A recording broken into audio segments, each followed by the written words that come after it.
Hi, everybody. Welcome back to the channel. Happy Sunday. I hope you all had a good weekend. Over the weekend, I think I was watching a clip somewhere. I might have been on Lefties Losing It, and it was Kamala Harris. And it made me just think that there are some women of a political persuasion that I don't agree with that either sound dumb or drunk or both, right? And it was Kamala, she was talking about Doritos or something, door dashing in Doritos and laughing like she laughs like like everything is just so hilarious when it's like she hasn't even said anything funny. Leave to go to the grocery store, so it was DoorDash. And I'm thinking about this so I was willing to give up whatever might be the tracking of Kamala Harris's particular fondness for nacho cheese Doritos. And it's like, you're not doing yourself any favors. You're not winning. Well, you didn't win, did you? By being like that. I don't know if it's nerves or whatever it is, but it doesn't come off well, and it doesn't come off intelligent.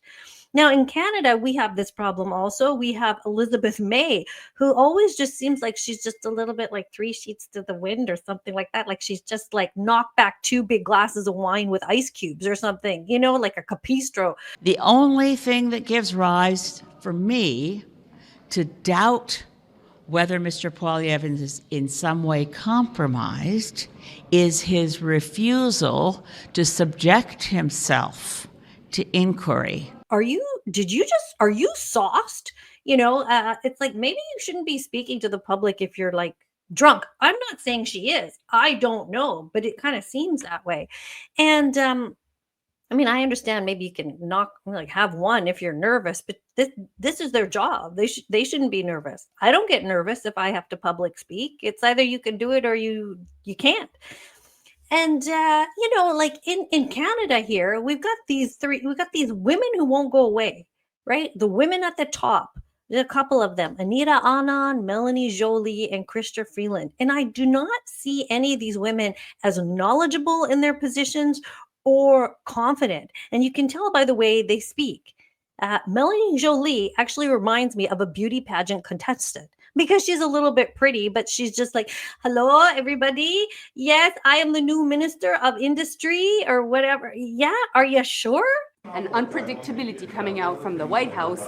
My goal, and that's why I wanted to become the new Minister of the Industry, it is to make sure that notwithstanding all the shenanigans coming out of the White House, we can create economic certainty here in the country, that we can attract investments, that we can create jobs.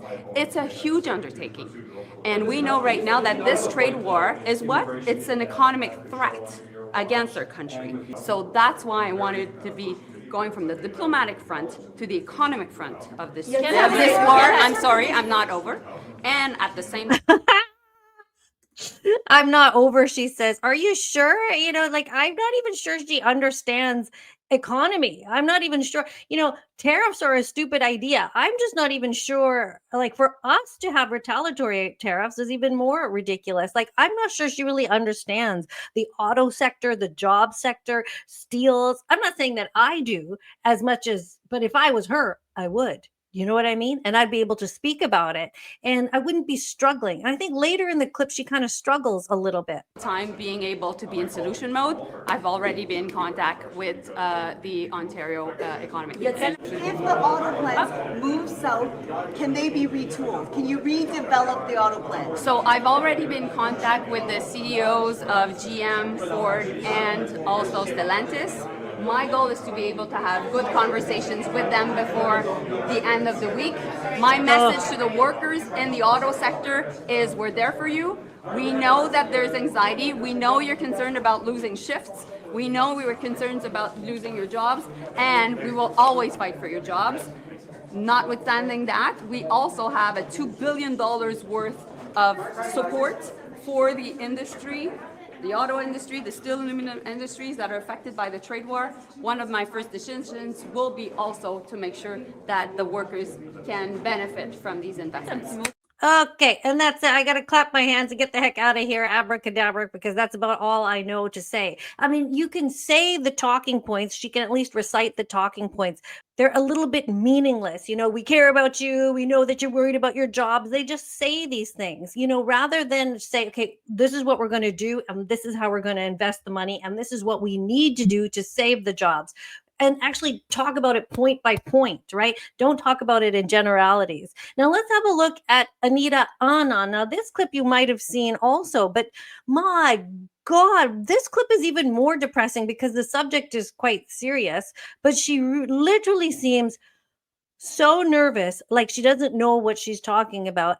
Also, Melanie Jolie, just to backtrack a little bit, seems like she's giving a presentation in high school at a high school debate. And this is what we're going to do. And we've got $2 billion for this. And I've met with the Stellantis people, and okay, whoopie doo dah. I don't know. It's a little bit sophomoric, junior, high school like to me. Now let's look at Anita Anand. Israel's blocking food and aid to Gaza. What do you think of that decision? And is the Canadian government doing anything to stop that? We cannot allow the continued use of food as a political tool. The Prime Minister has been very clear about that. Over 50,000 people have died as a result of the aggression caused against the Palestinian and the Gaza people. She wants to step away in Palestine, and using food as a political tool is simply unacceptable. And we need to continue to work towards a ceasefire. We need to ensure that we have a two-state solution, and Canada will continue to maintain. They all just say these words, these statements of generalities. Yeah, we need to find a solution. We have to have a two-state solution, blah, blah, blah. But the thing is, she sounded so unsure about what she was speaking about.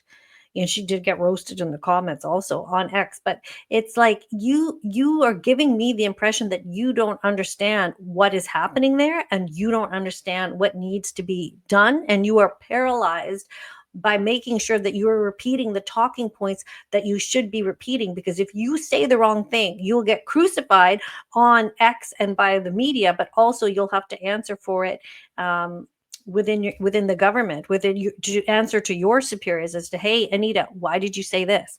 Why did you say that?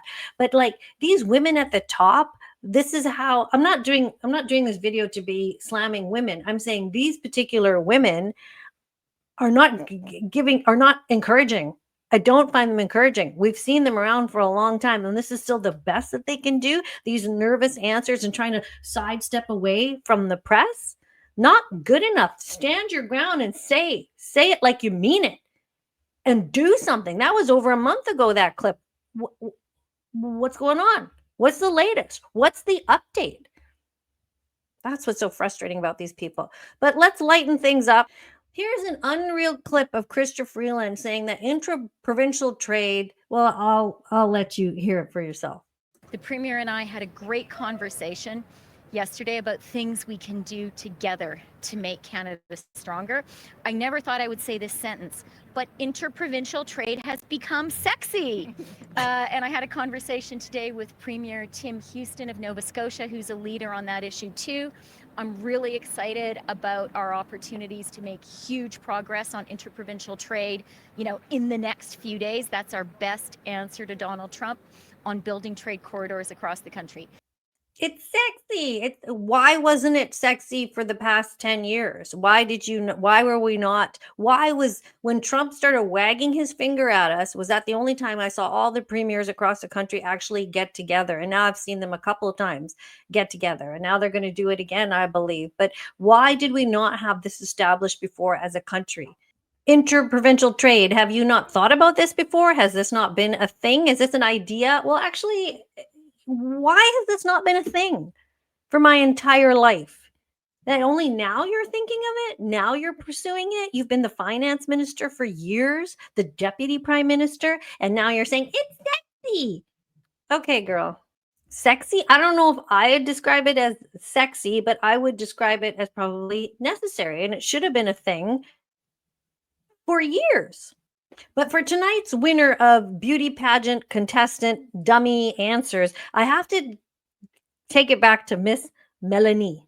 So the bit I'm going to play for you is the one that reminded me the most of this beauty pageant answer. Now, in all fairness, this is Miss Teen USA, and this is from 2007, and this is Miss South Carolina, but this thing went extremely viral. If you have never seen it before, enjoy it. And if you have seen it, well, enjoy it, because it'll give you a good reminder and a good laugh of this girl's answers. Okay. Recent polls have shown a fifth of Americans can't locate the U.S. on a world map. Why do you think this is? I personally believe that U.S. Americans are unable to do so because some people out there in our nation don't have maps, and I believe that our education, like such as in South Africa and the Iraq, everywhere like such as, and I believe that they should, our education over here in the U.S. should help the U.S. Or should help South Africa and should help the Iraq and the Asian countries, so we will be able to build up our future for our children. Thank you very much, South Carolina. Okay. Oh, that's fantastic. Poor girl. I mean, that is Miss Teen USA. And Americans are very bad at geography in general because they're not taught it. And I think, you know, not to totally give her a hard time, but I think that's what she was trying to say, is that we're not educated. We don't learn about geography properly in school. And I think she's trying to say we don't learn about things about South Africa. We don't learn about Iraq. And she goes, I think she's trying to say it would be helpful if we did.